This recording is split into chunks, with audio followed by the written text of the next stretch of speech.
أعوذ بالله من الشيطان الرجيم. بسم الله الرحمن الرحيم. والسماء ذات البروج واليوم الموعود وشاهد ومشهود. قتل أصحاب الأخدود النار ذات الوقود إذ هم عليها قعود وهم على ما يفعلون بالمؤمنين شهود. وما نقموا منهم إلا أن يؤمنوا بالله العزيز الحميد الذي له ملك السماوات والأرض والله على كل شيء شهيد. إن الذين فتنوا المؤمنين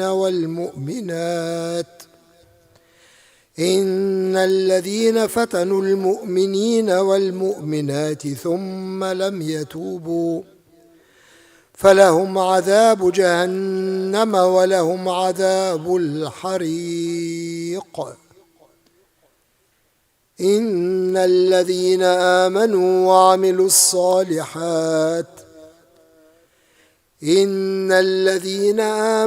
وعملوا الصالحات لهم جنات تجري من تحتها الأنهار ذلك الفوز الكبير. إن بطش ربك لشديد إنه هو يبدئ ويعيد وهو الغفور الودود ذو العرش المجيد فعال لما يريد. هل أتاك حديث الجنود فرعون وثمود بل الذين كفروا في تكذيب والله من ورائهم محيط. بل هو قرآن مجيد في لوح محفوظ.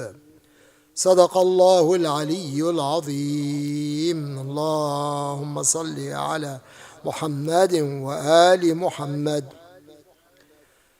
عن جابر بن عبد الله الأنصاري عن فاطمة الزهراء سلام الله تعالى عليها بنت رسول الله صلى الله عليه وآله قال: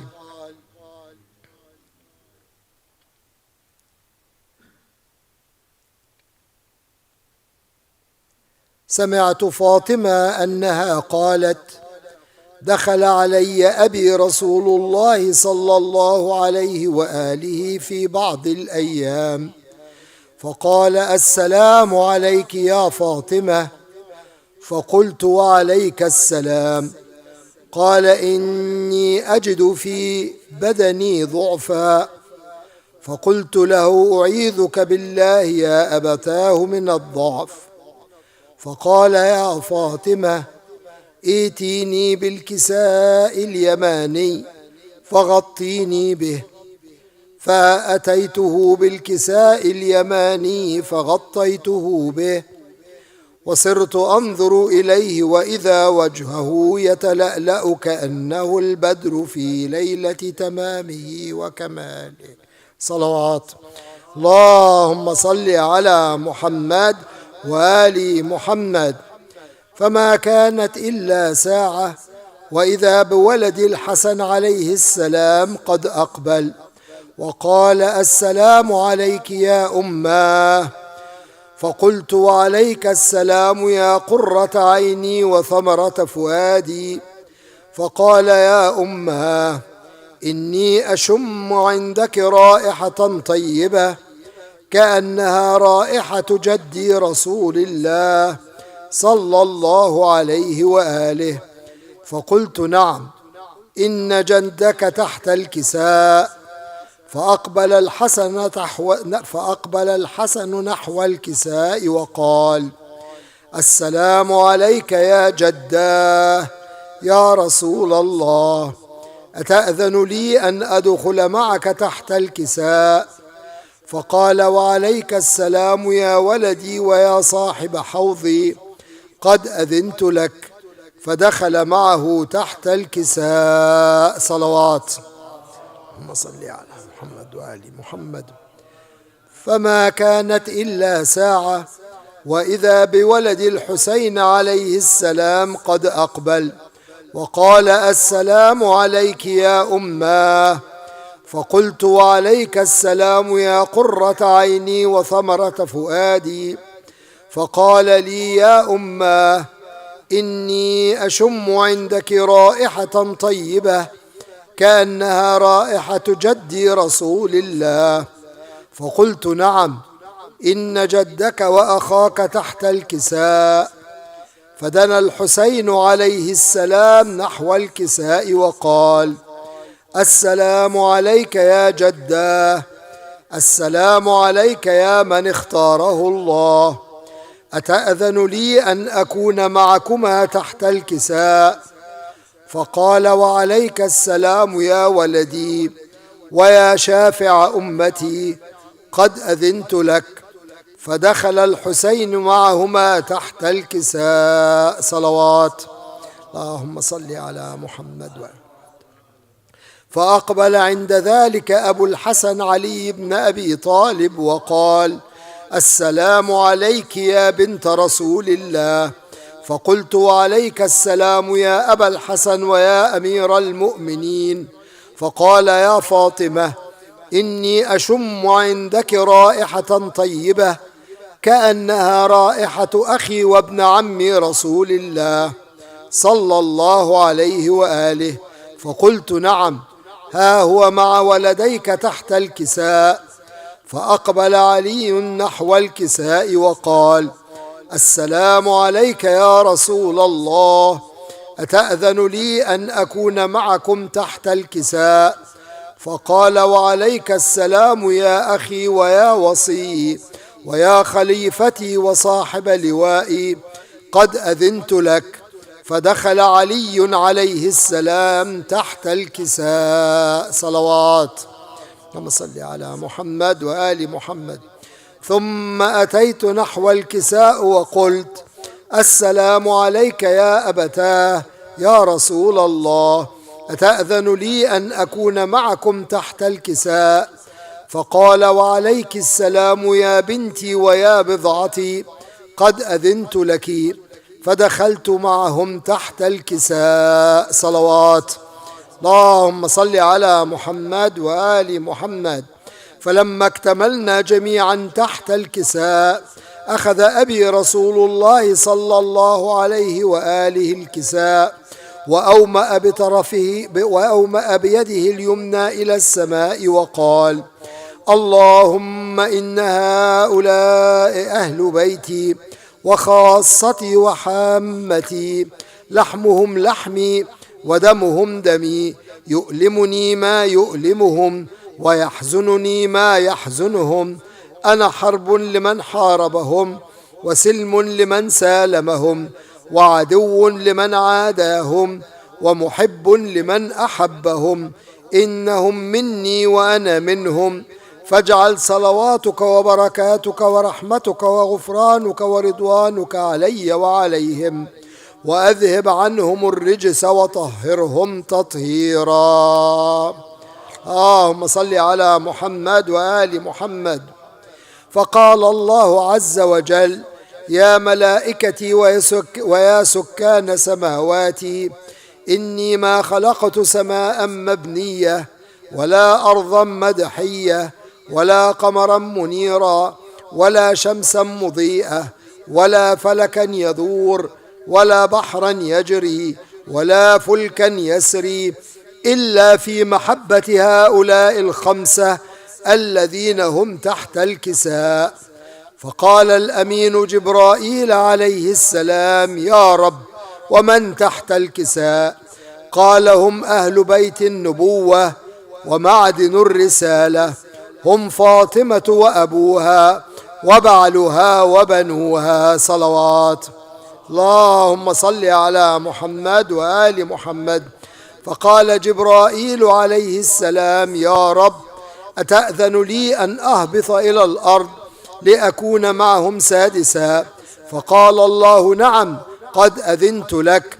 فهبط الأمين جبرائيل وقال: السلام عليك يا رسول الله، العلي الأعلى يقرئك السلام ويخصك بالتحية والإكرام، ويقول لك: وعزتي وجلالي إني ما خلقت سماء مبنية ولا أرضا مدحية ولا قمرا منيرا ولا شمسا مضيئة ولا فلكا يدور ولا بحرا يجري ولا فلكا يسري إلا لأجلكم ومحبتكم، وقد أذن لي أن أدخل معكم، فهل تأذن لي يا رسول الله؟ فقال رسول الله صلى الله عليه وآله: وعليك السلام يا أمين وحي الله، إنه نعم قد أذنت لك. فدخل جبرائيل معنا تحت الكساء، صلوات. اللهم صل على محمد وآل محمد. فقال لأبي: إن الله قد أوحى إليكم يقول: إنما يريد الله ليذهب عنكم الرجس أهل البيت ويطهركم تطهيرا. اللهم صل على محمد وآل محمد وعجل فرجهم. فقال علي عليه السلام لأبي: يا رسول الله، أخبرني ما لجلوسنا هذا تحت الكساء من الفضل عند الله. فقال النبي صلى الله عليه وآله: والذي بعثني بالحق نبيا واصطفاني بالرسالة نجيا، ما ذكر خبرنا هذا في محفل من محافل أهل الأرض وفيه جمع من شيعتنا ومحبينا إلا ونزلت عليهم الرحمة وحفت بهم الملائكة واستغفرت لهم إلى أن يتفرقوا. فقال علي عليه السلام: إذن والله فزنا وفاز شيعتنا ورب الكعبة. فقال أبي رسول الله صلى الله عليه وآله: يا علي، والذي بعثني بالحق نبيا واصطفاني بالرسالة نجيا، ما ذكر خبرنا هذا في محفل من محافل أهل الأرض وفيه جمع من شيعتنا ومحبينا وفيهم مهموم إلا وفرج الله همه، ولا مغموم إلا وكشف الله غمه، ولا طالب حاجة إلا وقضى الله حاجته. فقال علي عليه السلام: إذن والله فزنا وسعدنا، وكذلك شيعتنا فازوا وسعدوا في الدنيا والآخرة ورب الكعبة، صلوات. اللهم صل على محمد وآل محمد وعجل فرجهم آمين يا رب العالمين.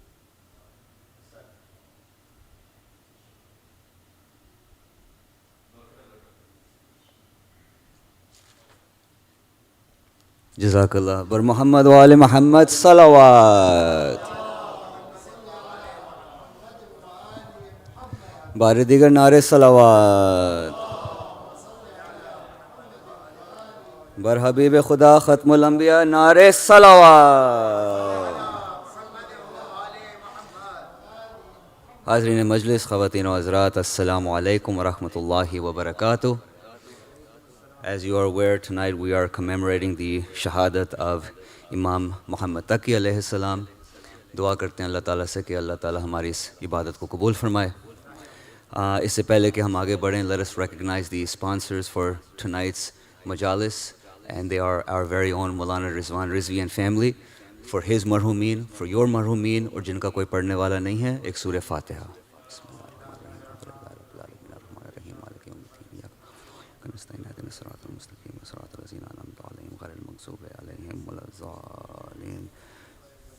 دعا کرتے ہیں کہ اللہ تعالیٰ مولانا کی توفیقات میں اضافہ فرمائے اور ان کے مرحومین کے درجات بلند کریں. ایک اور صلوات پڑھیے علی محمد و آل محمد.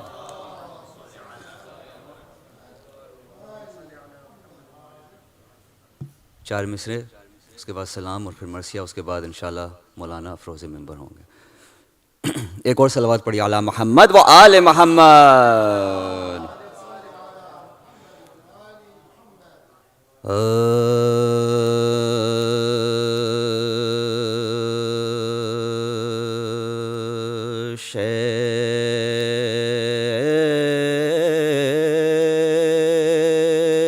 کے غم میں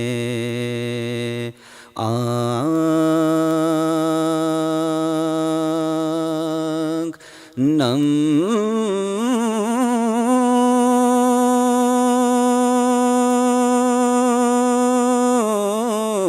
تو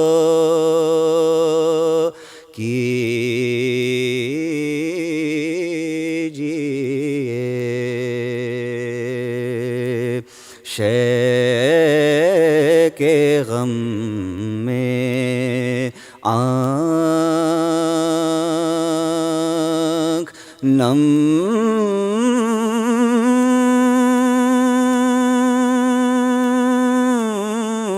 تو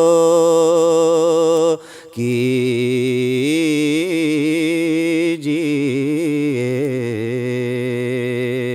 اور دل کو مانوس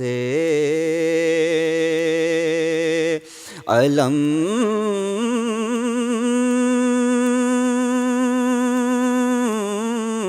تو کیجیے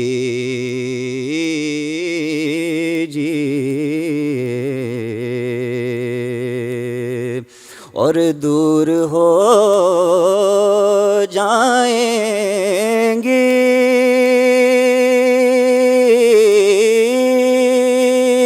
ساری مشکلیں، دور ہو جائیں گے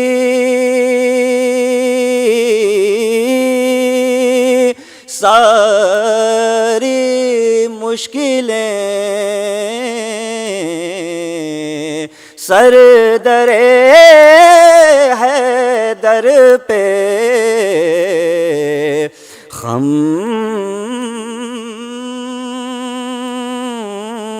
تو کیجیے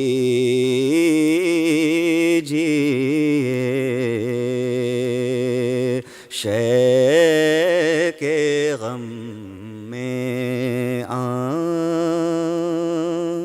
پر محمد وآل محمد صلوات.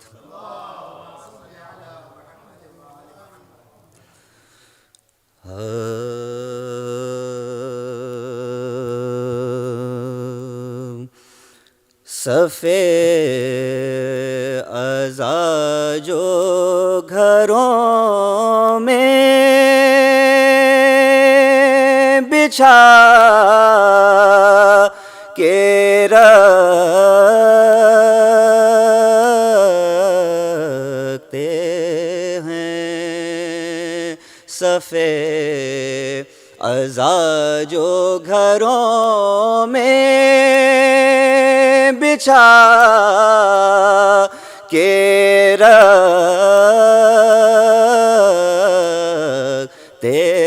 ہیں، دریچے قبر میں تازہ ہوا کے رکھتے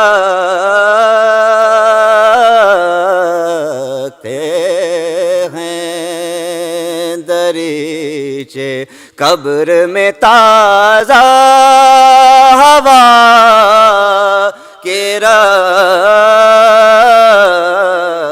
ہیں، غم حسین کی دولت کو کیجئے ظاہر، غم حسین کی دولت کو کیجئے ظاہر، یہ مال وہ نہیں جس کو چھپا کے رکھتے ہیں صفے عزا جو گھروں میں بچھا کے رکھتے ہیں۔ ہمیں یہ جان سے پیارا ہے اس لیے ہم لوگ، ہمیں یہ جان سے پیارا ہے اس لیے ہم غم حسین کو دل سے لگا کے رکھتے ہیں صفے عزا جو گھروں میں بچھا کے رکھتے،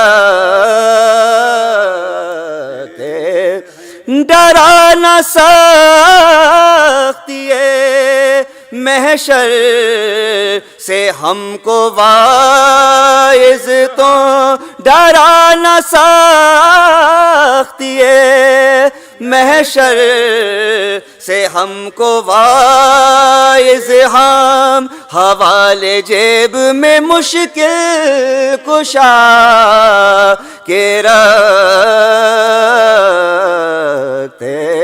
ہیں صفے عزا جو گھروں میں بچھا کے رکھتے، یہ باعزم الفت عباس یا علی کہہ، باعزم الفت عباس یا علی کہہ، علم اٹھاتے ہیں پاؤں جما کے رکھتے ہیں صفے عزا جو گھروں میں بچھا کے رکھتے، ہم ان کے بدلے میں گھر لیں گے خلد جنت میں، ہم ان کے بدلے میں گھر لیں گے خلد جنت میں، گوہر جو آنکھوں میں اشک و عزا کے رکھتے ہیں صفے عزا جو گھروں میں بچھا کے رکھتے ہیں، دریچے قبر میں تازہ ہوا کے رکھتے ہیں۔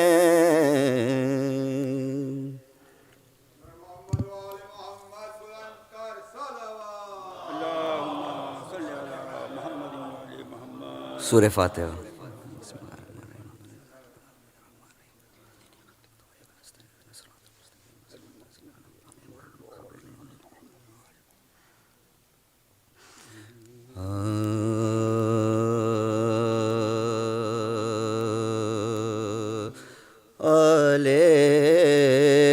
نبی پہ تازہ مصیبت کا دن ہے آج،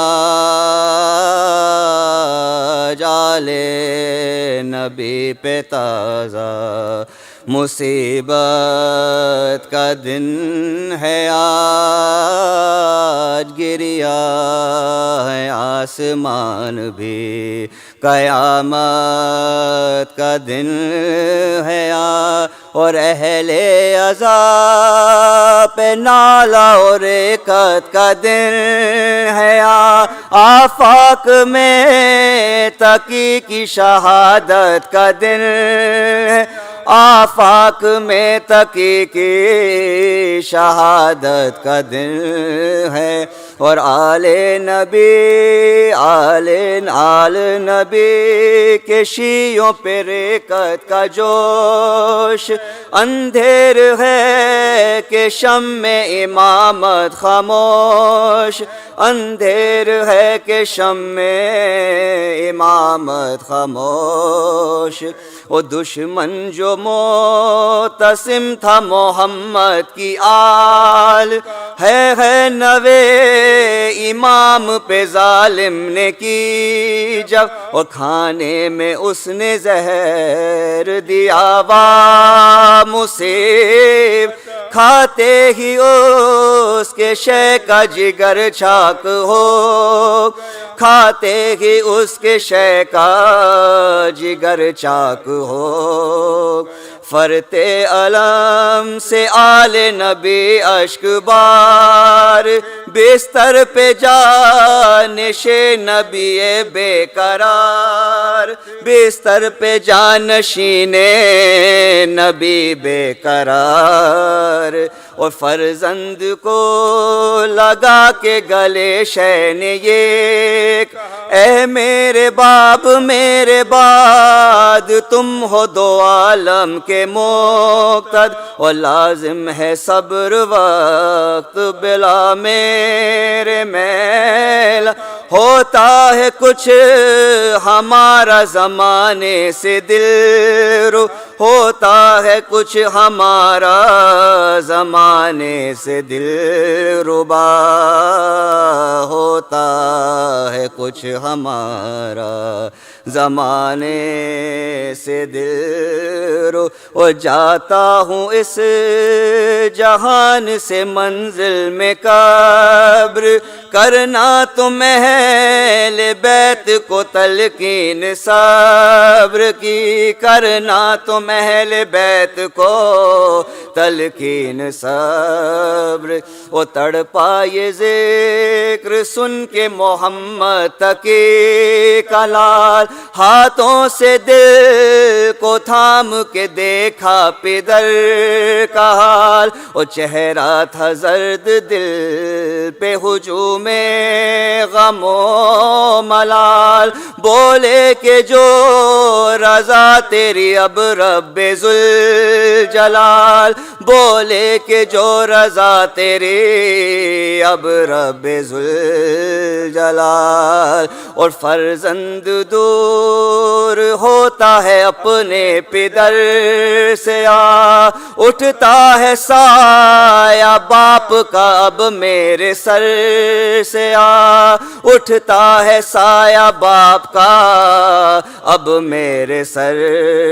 سے اور تلقین صبر کی شہ عالی مقام نے بے چینیاں بڑھائی قضا کے پیام نے اور اگلا اگلا لہو منہ سے شہ نیک نام نے اور پھیلائے پاؤں گاہ سمیٹے امام نے اور پھیلائے پاؤں گاہ سمیٹے امام نے اور آخر اثر سے زہر کے مولا گزر گئے بیت الشرف میں شور ہوا شاہ مر گئے بیت الشرف میں شور ہوا شاہ مر گئے آل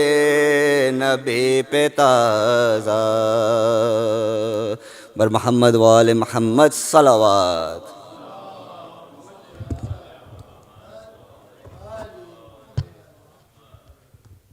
With that, I would now like to request Maulana Sayyid Rizwan Rizvi to come address the congregation tonight. Please welcome him with salawat ala Muhammad wa ali Muhammad.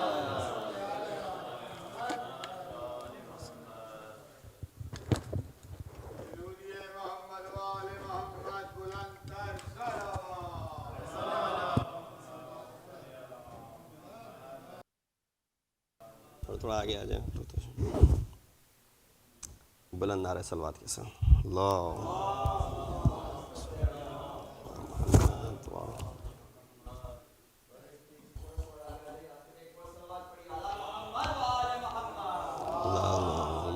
सल्लि अला मुहम्मद रहमल्लाहु मन क़रा सूरतल फ़ातिहा बिस्मिल्लाहिर्रहमानिर्रहीम अल्हम्दुलिल्लाहि रब्बिल आलमीन अर्रहमानिर रहीम मालिकि इय्याका नअबुदु व इय्याका नस्तईन सिरातल मुस्तक़ीम सिरातल गैरिल मग़्दूबि अलैहिम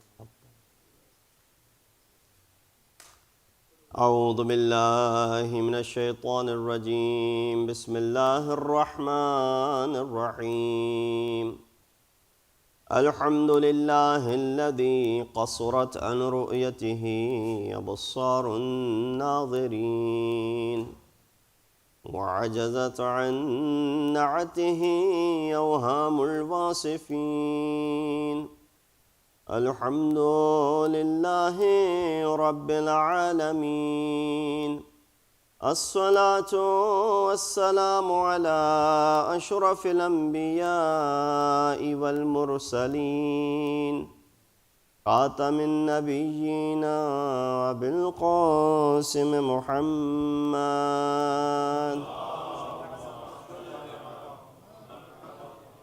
व अहले बैतिहि अत्तय्यबीन अत्ताहिरीन अल-मासूमीन الذين أذهب الله عنهم الرجس وطهرهم تطهيرا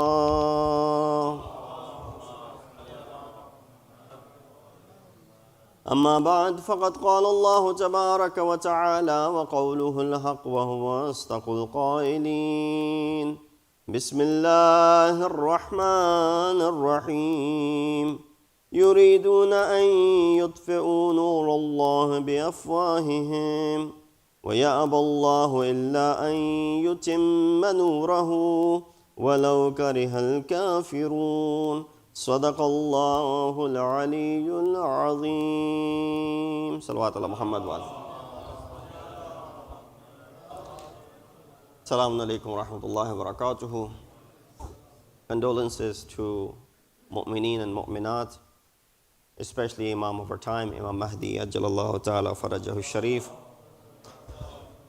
On this sad occasion upon which we commemorate the Shahadat of our ninth Imam, Imam Muhammad Taqi al-Jawad alayhi salatu wassalam. Allahumma salli ala 29th of Dhul Qada in the year 220 marks the Shahadat of our ninth Imam. And the Wiladat of Imam is in the year 195. And so doing the simple math, you can understand that Imam's total lifespan is 25 years. And he assumed the responsibilities of imamat at the age of 8, and so therefore makes 17 years to be the time of the imamat of this Imam of ours. When you look at the history of Imams, you find that there are different crises. In fact, Shahadat Masumeen, when you look at that, there are different crises that each dawr and the time period had. If you begin from the period of Prophet and his wafat, there is a crisis that comes about. If you look at the Shahadat of Amirul Mu'mineen, there's another crisis. When you look at the Shahadat of Imam Hussein, there's another crisis. You look at the time of fourth Imam, there's a separate crisis. And when you come to the time of sixth Imam, there's another crisis. And when you come to the time of ninth Imam, there's a different crisis. And I'll explain. The Maulana is counting all these different crises. What are they? I'm sure, we've had this much, alhamdulillah, discussion regarding Ma'asumeen that we know the history and what am I referring to? The crisis in the time of or after the wafat of Rasulullah is the crisis of determination between haqq and batil. There are two types of people that exist always in society. There are common folk, ammatun nas, and then you have the khawas, the particulars, those who are in the role of leadership, those who are close to Aimma al-Athar, or those who have some sort of maqam in the society where people look up to them, and if they say something, sort of like endorsers, right? Today we have, you want to sell a product, you get someone to endorse it. If you get someone who's unknown, the product may not survive. You get someone heavy duty, the product will survive. So you have these two, at least, groups of people that exist in each time. Wafat of Rasulullah, there is a crisis that people are unable to do tashkhis between Saqifa and Ghadir. Right? Some people are going towards Saqifa and they're forgetting what happened in Ghadir. Now, there is an opportunity for these two groups of people. Awam, people may not pay attention to them. But the Khawas, they need to stand up. They need to remind people that no, we were present at Ghadir. The Saqifa does not hold any credibility. Rasulullah had already determined who will be the Imam, and therefore we don't need to create a Saqifa at this moment. But you see the divide still exists today. Meaning people are still unable to differentiate between Ghadir and Saqifa today. Why? They still believe in the Khilafat, Mulukiyat, they don't believe in the Imamat. So this was a crisis that was created after the wafat of Rasulullah. Now if the Khawas had stood up, and I'll mention to you towards the end that what are some of the characteristics of these Khawas, these important personalities. What characteristics they possess. Now one of the Khawas that stood up was who? The wife of Amirul Mu'mineen, Janab Fatmatul Zahra, Salamullahi alayha. Everybody knows her. She's the only daughter of Rasulullah. Everybody recognizes her. She raises the protest, right? She is the one who's standing up for who? Is standing up for the right of Amirul Mu'mineen. She documents her protest. But of course, what happened? They shut her down. They shut her down saying, your family, and of course because of the relationship and because of the sadma that you have received after the wafat of your father, we will not take your, for example, witness, and this does not hold value. There were people like Ammar Yasir. There were people like Abu Dhar. But you look at the history, what did Abu Dhar face in his life? What did Ammar face in his life? Abu Dhar was, exiled, sent into exile. He died in Rabza, in loneliness, in isolation, rather I should say, by himself at an old age. And then regarding Ammar, Rasulullah had already predicted, O Ammar, taqtuluka fi'atul baghiya. This fi'ah, this group of baghi and rebels, they are going to go ahead and be responsible for killing you. And we see what happened to him in the battle. So we see this, that after Rasulullah, this crisis exists. People are unable to do what? Tashkhis between Ghadir and Saqifa. Now, when you come to the time of the Shahadat of Amirul Mu'mineen, and the time of Amirul Mu'mineen itself is very tumultuous. But after the Shahadat of Amirul Mu'mineen, you have a person in the form of, Imam Hasan al-Mujtaba alayhi salatu wa salam. Allahumma salli ala Muhammad wa ala. And the crisis there is, people recognize that this is Sibt al-Akbar. He is the rightful Khalifa, quote unquote, Imam of the Ummah. No one, if you had doubt about the first Khalifa, the second and the third, and you eventually chose Amirul Mu'mineen to be your fourth Khalifa, now there's no doubt, because no one can stand chance against Imam Hassan. So unanimously, he's selected as the Khilafat for the Khilafat. But what happens there? There was this uproar from Amir Sham, Muawiyah, and the Khawas did not side with Imam Hassan. They went toward Muawiyah. Many of the major personalities, even look at the time of Amir al-Mu'mineen, the 4 years of his Khilafat. This is a history lesson. 4 years of his Khilafat. There's a group that is standing in the battle of Jamal. They look at two sides. They see one side is the cousin of Rasulullah, Ali ibn Abi Talib. On one side, there's the son-in-law of Rasulullah. And on the other side, you have another cousin or the relative of Rasulullah, Zubair. Who's Zubair? Zubair is son of Safiya. Safiya is aunt of Rasulullah. Zubair is cousins with Rasulullah. In fact, Zubair's father, Awan, is brother with Bibi Khadija al-Kubra. Same father, Khuwailid, for both of them. Look at the relationship, how close Zubair is to Rasulullah. So they see on one end Zubair, cousin of Rasulullah. They see on the other hand Ali, cousin of Rasulullah.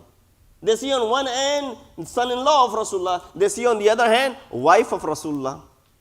They are unable to do what? Tashkhis. Which side should we go with? Should we go with the side where the cousin of Rasulullah is? Should we go to the side where the wife of Rasulullah is? This is where if some endorsers, heavy duty people stand up and say, no, this side is correct, then Awam will follow them. But it was lacking. Those who did stand up, like in the form of Ammar, he was killed, of course, in Siffin. And others, similarly, we find how they were dealt with.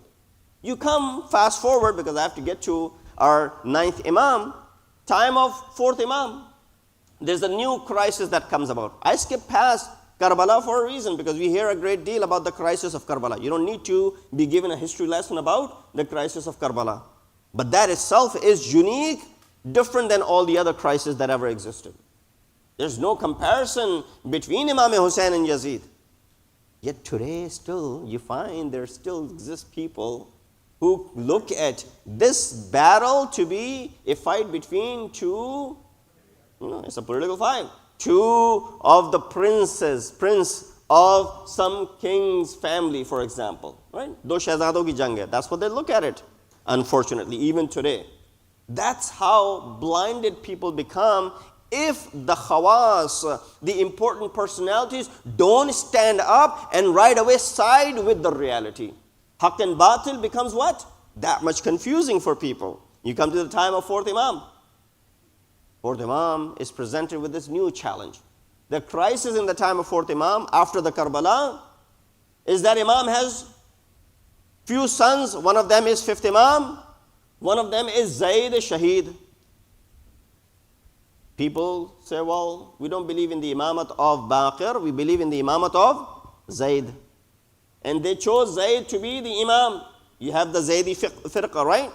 Zaydiyah are from the progeny of Hazrat Zayd, who was a very intelligent and important personality.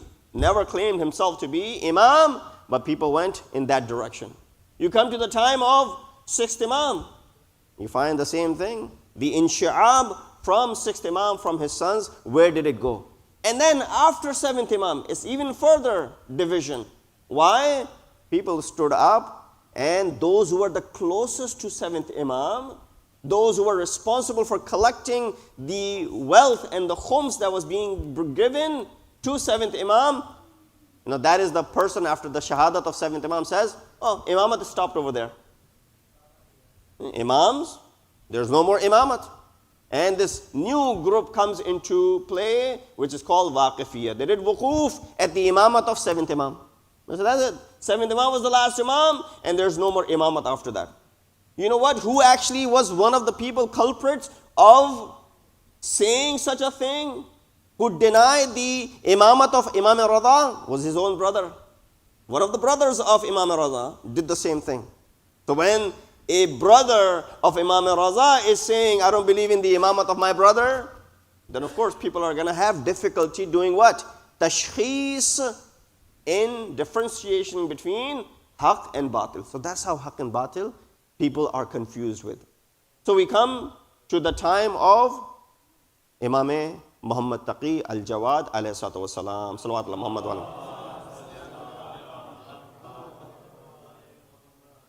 is a new crisis in the time of our ninth Imam. It's unlike any other crisis that ever existed. Previous crisis I mentioned for you very quickly, but the crisis in the time of ninth Imam is unique on its own. Imam Rada, his Shahadat takes place, a place which is close to 2,000 miles away from Medina, more or less, 1,500 miles away from Medina. Nobody visited Imam Rada in Mashhad. In fact, Imam Rada, when he left Medina, he said, bid farewell. Weep over me, cry if you want to, because you won't get to see me. My Shahadat will take place and you won't get to see me. And that was true. Imam Rada, in 3 years' time, he left in the year 200 and 203, Shahadat takes place. None of the family members made it to Mashhad. His sister tried, she passed away in Qom. So ninth Imam, who's only 8 years old at this time, is in Medina. Of course, we believe in the Ijaz, Mu'jiza, that Imam Jawad, with the Mu'jiza of Ilahi, went to Mashhad to perform the last rituals of his father and then came back. Right? But no family member went there. Right away, Imam Jawad, and this news comes that Imam Rada had passed away. Shahadat of Imam Rada has taken place. Now there's this majlis that is taking place in the house of Imam Rada. People are gathering, paying their condolences and whatnot. In the midst of all of this, there's a very prominent companion, Abdurrahman, Yunus ibn Abdurrahman. Yunus ibn Abdurrahman says, hold on. You can weep and cry all you want to, but we have a bigger problem over here. And that is to go ahead and determine who's the next Imam. We need to make sure that the next Imam is known at this moment. And we all know that Imam Rada had no other son except this one, this 8-year-old. Now, of course, we can't accept the imamat of an 8-year-old. We can't stand behind him in salat. He's not even baligh yet. And therefore, what we can do is consider him our imam until he becomes baligh. Have someone qaim maqam, in his place to fill in until that time. Right? So it's sort of like what you have seen in the society in the world today as well, right? If a king leaves and then the prince is not old enough, they did the same thing with Shah of Iran. One of his sons, Ahmad, actually stood in for a few years until, he was ready. So same thing happens. If the child is child, they're going to wait until he gets older so that this manzilat could be given to him. Another companion gets up, holds Yunus ibn Abdurrahman by his neck, and he says, how dare you utter these words? Imamat is not muhtaj of sin nusal. Imamat is not in need of how old or young someone is. Have you not read Quran? Allah subhanahu wa ta'ala gave Hazrat Isa imamat and nubuwwat while he was still a child in the arms of his mother. Did Allah subhanahu wa ta'ala not give imamat to Hazrat Yahya? Atainahu al-hukma sabiyya. While he was a sabi. Sabi is a child. Ghair mumayyiz. He's not even old enough yet to determine between right and wrong. He is a sabi. He said when there are examples that Allah has given nubuwwat to anbiya while they were still children, then how do you doubt in the imamat of a 7 or 8-year-old? That's number one. Who stands up? A prominent student of Imam, a prominent companion of Imam stands up. There was another shahadat needed at that time. There was another person had to step up to go ahead and give this sort of bear witness that yes, I confirm what he is saying. And that was a person by the name Ali ibn Jafar as-Sadiq. Our sixth Imam has a son by the name Ali. Sixth Imam has a son by the name Ali who lived for 100 years. I'm sure many of you have gone for his ziyarat. There are a couple of places that are mentioned. And it's prominent. 100 years he aged. So that means from the time of sixth Imam when he was born until the time of our ninth Imam, he's still alive. He's 90 plus old. He stands up and he says, and he kisses the hand of our ninth Imam. He said, I bear witness in the imamat of this son. The one for whom Imam Rada has said, هذا المولود الذي لم يولد مولود أعظم بركة منه من في شيعتنا. That this is a maulud, there isn't a more beloved and blessed child born in Shia world. Amongst the Shia, there's no more blessed than this child of mine. Why is Imam Raza saying this? When Imam Raza was born, was he not the most blessed child?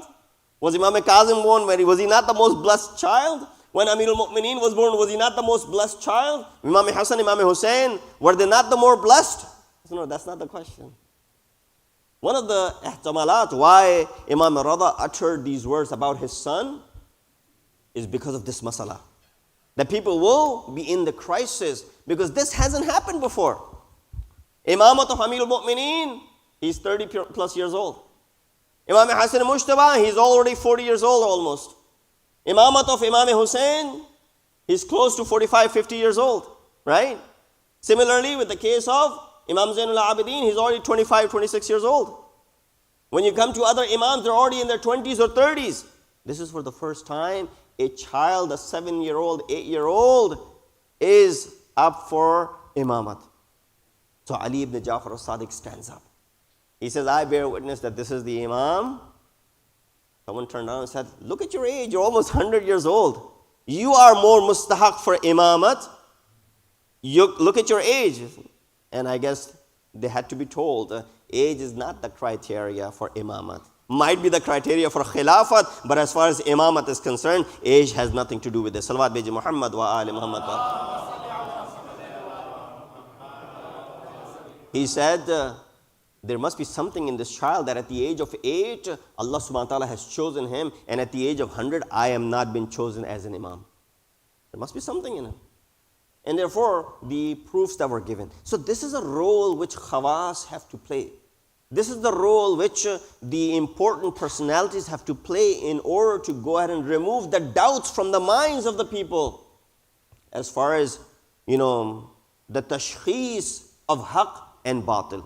There were many such occasions, and I can go into the history of all of this as well. But Imam ﷺ is facing this unique phenomenon. And he said, well, let's hire someone to go ahead and teach him until he's old enough for us to go ahead and accept his imamat. Imam ﷺ embraces this challenge. And you see what happens in his lifetime.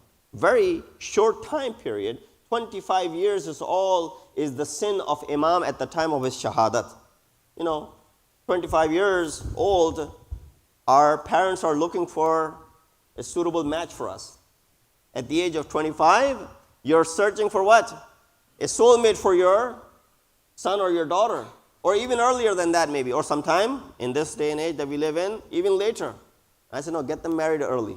Don't delay until they're 28, 29, and 30 or in their 30s. Of course, if you can't find a suitable match, that's another thing. But don't delay this process. Don't let them, wait it out. Sometimes we have these different ideas. Sometimes these are progressive ideas that will come into our mind that, they need to be able to stand on their feet. They need to be able to find suitable job. They need to be able to make this much amount of money. They need to be able to buy their own house. Move out of our house. Then yes, we will get them married. All of these are your man-made, ideas and principles, not the principles that Islam is teaching you. The Ravaya says what? Haqqul walid alal walad.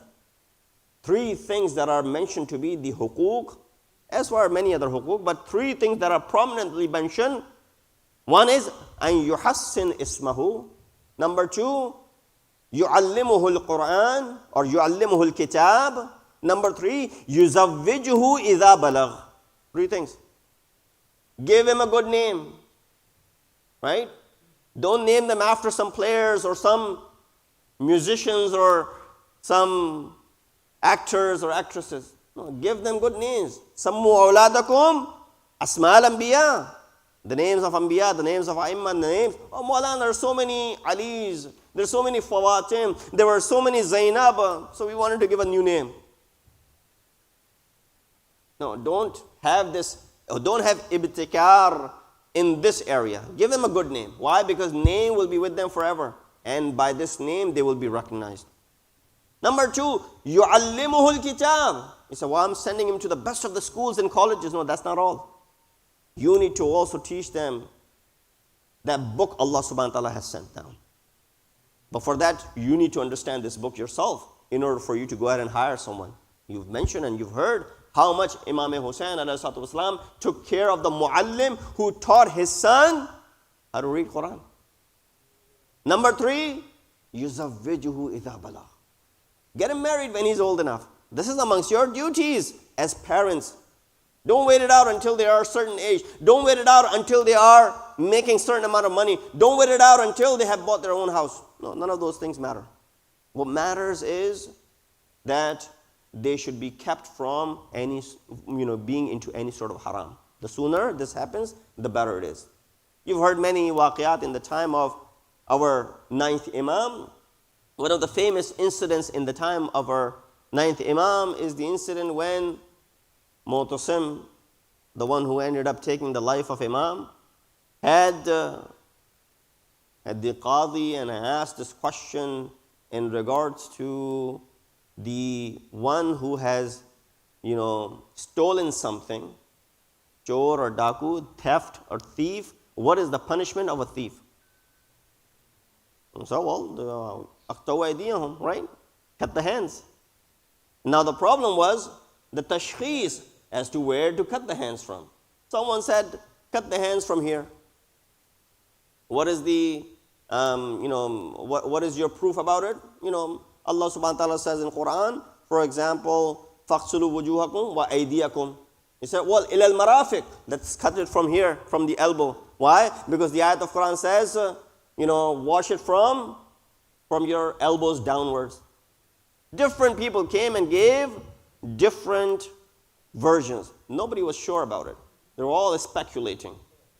And at this point, they call upon this young man, whom they were doubting in his imamat a few moments earlier. And then they ask, oh Imam, can you guide us in this regard?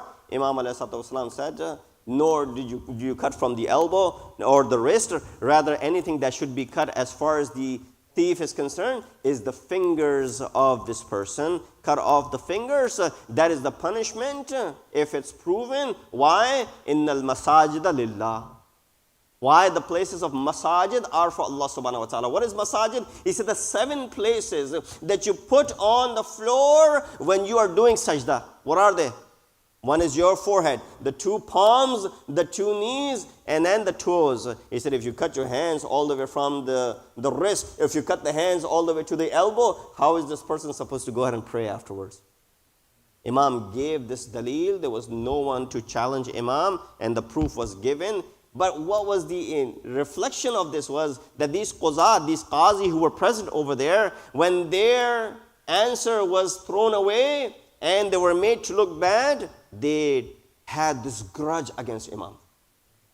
They should not have been comparing themselves to Imam and the knowledge of Imam, but imagine a young man walks in and this old man gets defeated, and people accept because it makes more sense through ayat of Quran and through the aql as well.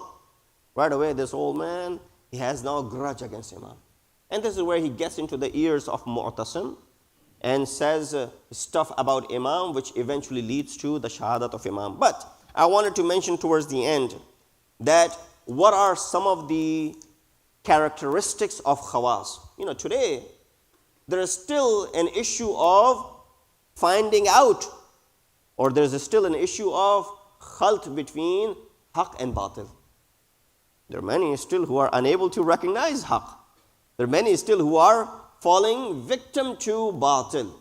They're not able to determine between haq and batil. In this regard, these scholars have to stand up.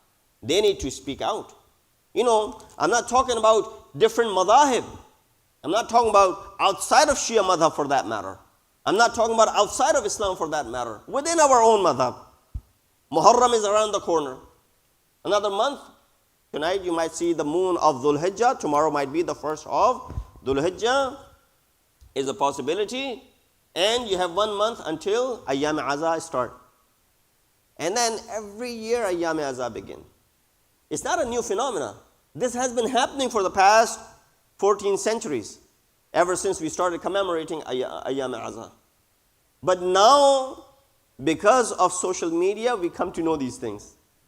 Because of social media, these things make it to our eyes and our ears. Oh, this is what happened in that part of the world. This is what happened in that part of the world. Or they did this, they did that. They've been doing all this years.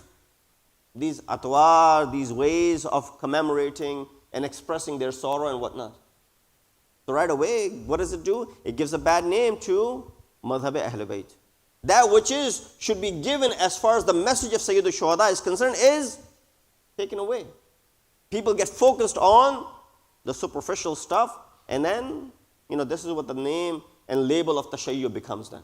And then you have certain people who then go up on the mimbar and they will say things which don't align with the teachings of Ahlul Bayt, nor do they align with the ayat of Quran. They'll go ahead and mention stuff like this. So still within our own circles, there's a problem of tashkhis between haqq and batil. This is where scholars does not mean someone who has a turban, because many a time the one who has a turban on the head may not be a scholar. You might be more of a scholar than him. And therefore the khawas have to stand up. They need to stand up and they need to make sure and they speak out. The same way Ali ibn Mahziyar stood up. The same way Shah Abdul Azim Hassani stood up. Shah Abdul Azim, who's buried in Shahadat in Tehran, one of the prominent companions of our 9th Imam, came to Imam and he said, "Oh Imam, I did not hear, did not exist in the time of Amirul Mu'mineen. I did not hear any hadith from Amirul Mu'mineen directly. I wish I was in his time. I could ask him and he would tell me a hadith. Can you narrate a hadith directly from, or directly in a sense, that hadith from Amirul Mu'mineen to me?" If you ask me, those who are Sadat, the Maulana, can you narrate something from your great-great-great-grandfather? I said, forget narrating. I won't even know the name of my great-great-great-grandfather. Even when we live in the time when you have websites that can go and tell your DNAs and my heritage and whatnot, and tell you, all the way till your lineage where it goes, forget about the names. Forget about the hadith. I won't even be able to tell you the name. But here, Imam, who is 200 years after his Jad Amirul Mu'mineen, he narrates a hadith to Shah Abdul Azim Hassani. Shah Abdul Azim Hassani, after hearing the hadith, says, "Zidni."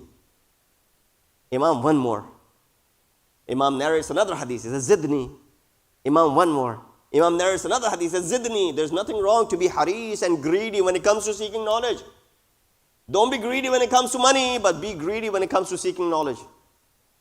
Shah Abdul Azim Hassani finds this opportunity to ask Imam Waqt. He says, "Imam, benefit me, increase me, zidni, zidni, zidni," until Imam narrates 14 ahadith from Amirul Mu'mineen to Shah Abdul Azim Hassani. I want to give you one of those 14 ahadith that were narrated by Imam Muhammad Taqi al-Jawad alayhi to Shah Abdul Azim Hassani as a token of something to take back home.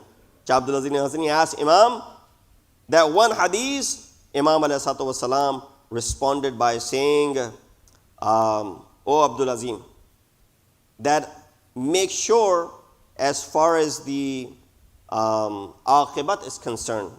I left out the words of hadith. Imam says, "At-tadbiru qabla al-amal yu'minuka minan nadam." At-tadbiru qabla al-amal, meaning what? Planning before you actually do the action. Plan before you do the amal. yu'minuka minan nadam, will protect you from regret afterwards. I'll leave you with this. Tadbir, before you actually act something out. Koi kaam karne se pehle insan soch le. Do tadbir, plan something out. You know how much time we spend when we're planning a wedding? How much time, how many months in advance we book the hall, we book, the Maulanas to recite the nikah, and many other things that are booked which may not be permissible. All this is done ahead of time so that you're not procrastinating when it comes to an important event like a wedding. right? We try, we do our best. Imam says same thing in regards to all of your amal. At-tadbiru qabla al-amal yu'minuka minan nadim. Remember it, memorize it, 6 words in it. Tadbir, qabl, amal. Tadbir, which is planning. Qabl, before. Amal, which is action. Yu'minuka, will protect you. Yu'minu comes from iman, right? From amn. Yu'minuka minan nadim. Will protect you from nadamat. Nadamat, from being regretful.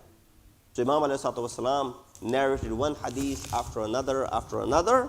14 ahadith were given to Shah Abdul Azim Hassani.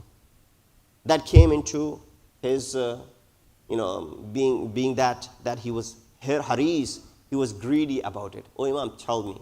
Oh Imam, tell me. Oh Imam, tell me. So we need to be able to make sure this khawas, the important personalities, are able to differentiate, because awam will just follow the lead wherever the leader takes them. And before the hadith, we were at the point where I was trying to mention that this prestigious maktab of ours is also facing similar crisis today. We live in a time of no other time. We live in a time of ghaib imam. Right? We live in a time which no other followers of the previous 13 Masoom or 11 Aimma lived in. They lived in the time of Imam Hadir. We live in the time of Imam Ghaib. There's a crisis on its own. Here there's more of a need for you to be able to differentiate between haq and batil. You know why today people still have issue with Ghadir and Saqifa? They haven't understood the reality of haq and batil. Because the moment they understand what is haq, who's on haq, they'll right away understand that who was on haq. But they haven't understood. They haven't tried to. And then you have these theories that come about after that. Imam ﷺ, I've taken your time, lived for 25 years. There's another tragedy for these imams.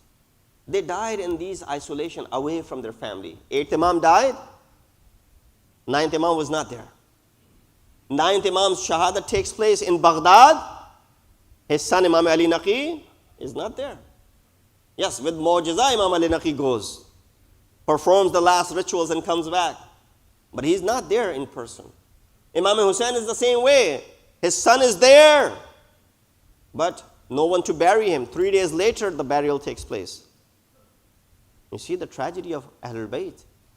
Imam was poisoned by Mu'tasim. Who was hired to do that? Imam's own wife.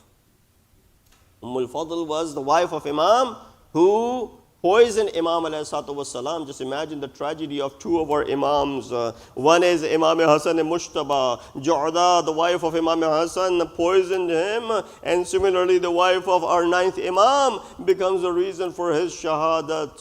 Imam ﷺ died in isolation, away from his family. He was all the way in Baghdad, in Qazamain, where his burial takes place. Some riwayat mentioned that his janazah stayed for a long time until the burial had taken place. But Imam, I would say, I hold my hands, that, oh Imam, at least your son came and he was able to perform your last rituals and come to Karbala. And there's a father in the form of Hussein. He's got his son who goes to the Maqtal. And after Ali Akbar had passed away and has attained Shahadat, Imam Hussein goes near Ali Akbar and places his cheek on the cheek of Ali Akbar, and then on the right side, and then on the left side, until people thought that Hussein may not survive. Here comes out Zainab from the Mukhayyam, from the Khaymaga, and calls upon Hussein, because people were thinking Hussein might have died with the sadma of his own son not surviving. Ajrukum Allah, all the masaib on one end and the musibat of Sayyid al-Shuhada. That is why when Imam Hussein was weeping for Imam Hassan, and when he was spitting blood out of his mouth, Imam Hassan responded by saying, La yawma ka yawmika ya waba abdillah. Matam Hussein, Ya Hussein.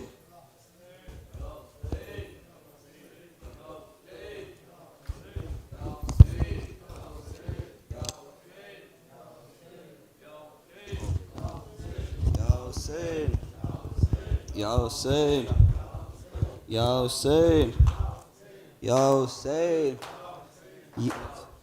یا حسین یہ آ رہی ہے بقیہ سے فاطمہ کی صدا، یہ آ رہی ہے بقیہ سے فاطمہ کی صدا، یہ آ رہی ہے بقیہ سے فاطمہ کی صدا، یہ آ رہی ہے بقیہ سے فاطمہ کی صدا، یہ آ رہی ہے بقیہ سے فاطمہ کی صدا، یہ آ رہی ہے بقیہ سے فاطمہ کی صدا، یہ آ رہی ہے بقیہ سے فاطمہ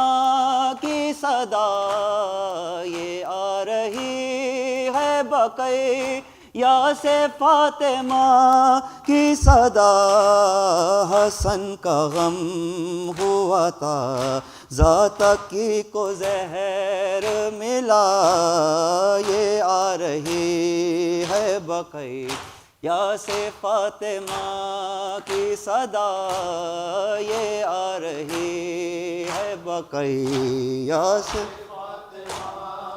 جزاک اللہ، یہ آ رہی ہے بقیہ سے فاطمہ کی صدا، شدید کتنا خدا جانے زہر کا ہے اثر، شدید کتنا خدا جانے زہر کا ہے اثر، اے رضا کے لال کا کٹ کے گر رہا ہے جگر، مگر نہ پاس ہیں کو یہ بھی بھائی اور بیٹا، یہ آ رہی ہے بقیہ سے فاطمہ کی صدا، یہ آ رہی ہے بقیہ سے فاطمہ کی صدا، یہ آ رہی ہے بقیہ سے فاطمہ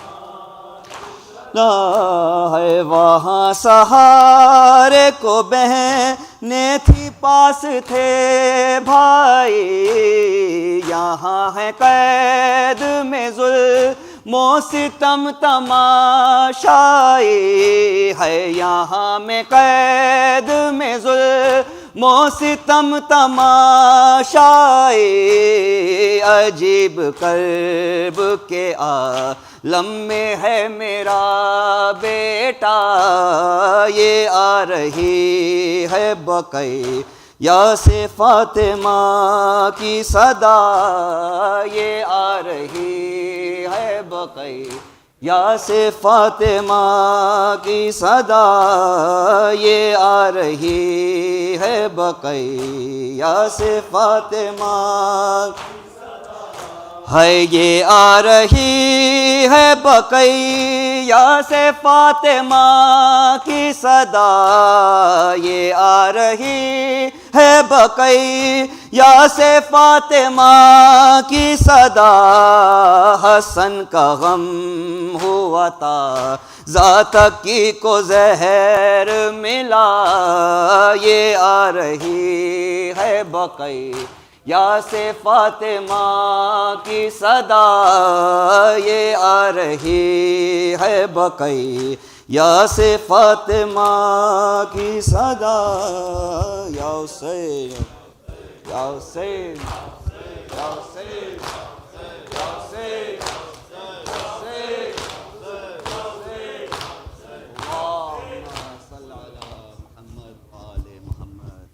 اللهم صل على محمد وآل محمد، اللهم صل على محمد وآل محمد، اللهم صل على محمد وآل محمد، بسم الله الرحمن الرحيم، السلام عليك يا أبا عبد الله، السلام عليك يا ابن رسول الله. السلام عليكم ورحمة الله وبركاته. السلام عليك يا غريب الغرباء. السلام عليك يا معين الضعفاء والفقراء. السلام عليك يا شمس الشموس. السلام عليك أنيس النفوس. أيها المدفون بأرض طوز، روحي وجسمي لك الفداء. السلام عليكم ورحمة الله وبركاته. السلام عليك يا صاحب العصر والزمان. الأمان الأمان الأمان. السلام عليك يا شريك القرآن. السلام عليك إمام هذا، عجل الله تعالى فرجك وسهل مخرجك وظهورك وجعلنا من أنصارك.